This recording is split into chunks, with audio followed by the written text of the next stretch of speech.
One thing about me is that if I am thinking or feeling anything at all, good or bad, best believe my journal is gonna hear about it. I was just doing my May recap and setting my June intentions, and I was journaling for a good hour and a half or so, and that says a lot.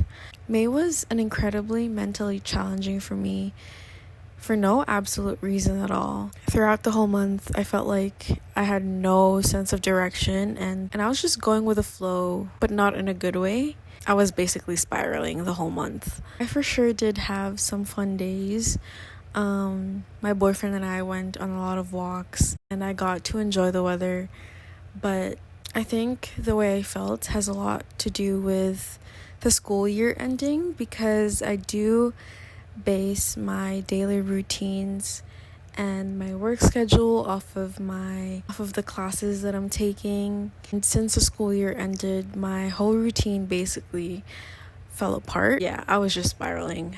But ever since June started, I have felt a lot better. Granted, it's only been 4 days, but I think it was perfect that June started on a Sunday, which I think is the beginning of the week. I don't know, something about June just felt like a breath of fresh air. I do think that I needed the month of May to recuperate and I guess find momentum, because I do have big plans for myself this summer. I really want this summer to be productive and I want to come out of it feeling accomplished. I really tried to give myself grace and be kind to myself, but it just wasn't happening at all. So I really dedicated the last week of May kind of planning out how I'm gonna spend June and setting my goals, while also keeping in mind how I am gonna achieve them. Taking things step by step definitely helps, because now that I think about it, I think I was feeling very overwhelmed in May because, like I said, I have a lot of things planned for myself this summer and I just didn't know where to start. So taking a step back and kind of dividing my goals into smaller goals to make them more attainable. Is that the word I'm looking for? Now I am gonna keep myself busy, keep building my routine, and just do things that fill my cup. I am gonna head to bed. It's been a long day. So yeah.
I feel like my week isn't complete if I don't go book shopping, and I finished the book that I was reading when I started this vlog yesterday, Promise Me Sunshine by Cara Bastone, and I gave it 5 stars. I have been on a reading grind lately and I've been loving all the books that I've been reading. I am gonna talk about the books that I have read recently later on, but for now we are gonna go get some books.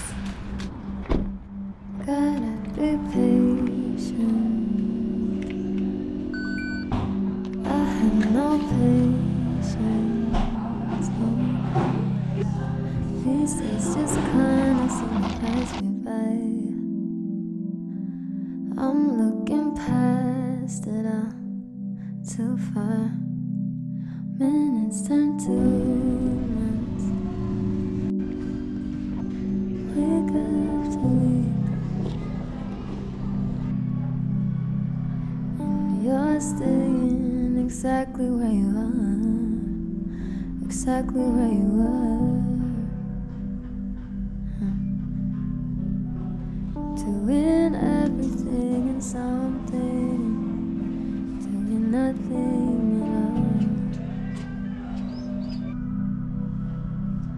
And it's everything and one thing, and it's nothing at all. Gotta be patient. I have no patience. Oh, I see the moon. Alright, let's talk books. Before I give you guys a haul of the books that I got today, I wanted to share with you the books that I have read so far in June. These books have kickstarted my summer reading very well for me. I think summer is the best time to read romance books. The covers of these books are very beautiful, but I will let them speak for themselves. I started June with The Ex-Vows by Jessica Joyce. This is about estranged exes Georgia and Eli who have been broken up for 5 years, if I'm remembering that correctly. And since then, they have been physically and emotionally unable to basically exist in the same place at the same time. However, with their mutual best friend's wedding turning into a disaster, they are forced to come together as best women and best man, despite their history and their strong feelings for one another, to try and save their best friend's wedding. It has been a while since I felt attached and connected to a romance novel, and this book really did it for me. It had me giddy, kicking my feet,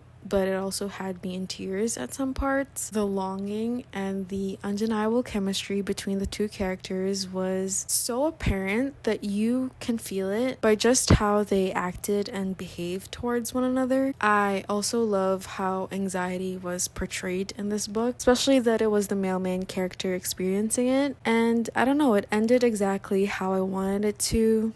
Maybe even better. This was definitely the perfect book to start my summer. Next we have Promise Me Sunshine by Cara Bastone. This book actually started in the beginning of this vlog. This book is about Lenny, who is experiencing one of the greatest losses of her life after losing her best friend Lou to cancer. She's not going home to the apartment that they shared together, and she's just not sleeping at all. The only thing that is keeping her going is her babysitting gigs, where she meets little girl Ainsley and her single mom Reese. On her first day, she also meets Miles, who is Ainsley's uncle, and they didn't really have the best first impression of one another. However, after many times of running into him, he offers her a deal. He will help her get through her live again list that she made with her best friend before she passed, and basically get back on her feet if she'll help him connect with Ainsley and mend his very complicated relationship with Reese. Lenny has to be one of the main reasons why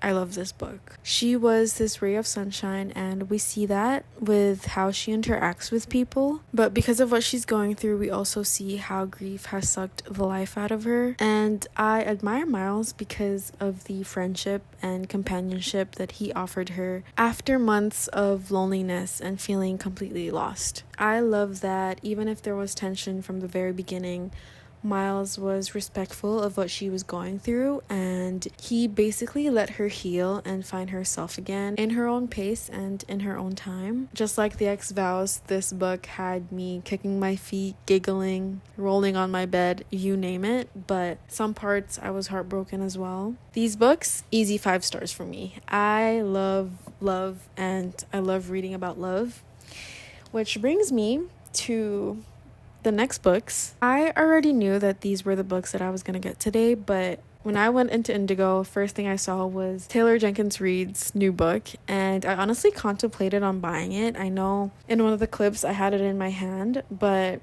I would rather wait and see how people think about it first, because books are not cheap, and I hate having books that sit on my shelf knowing that I did not finish them. Because I loved Promise Me Sunshine, I had to get Ready or Not by Cara Bastone. I know nothing about it, But look at the cover. They're beautiful. These books just scream summer, and I am in love with them. Yeah, I have no idea what this is about, but we'll be reading it as soon as I can. And then we have Passion Project by London Sperry. Again, I have no idea what this is about. Haven't read the synopsis of either of the books. I've skimmed through reviews, but not enough to kind of give me any ideas of how I'm gonna like these books, but very excited to read them. Those are my books. I'm sure there'll be a lot more coming, but for now, that is it. And I am also going to end the vlog here. I started this week very anxious, but I'm actually happy with how it went. And I am excited to spend the rest of summer with you guys. Thank you for watching, and I will see you in my next one.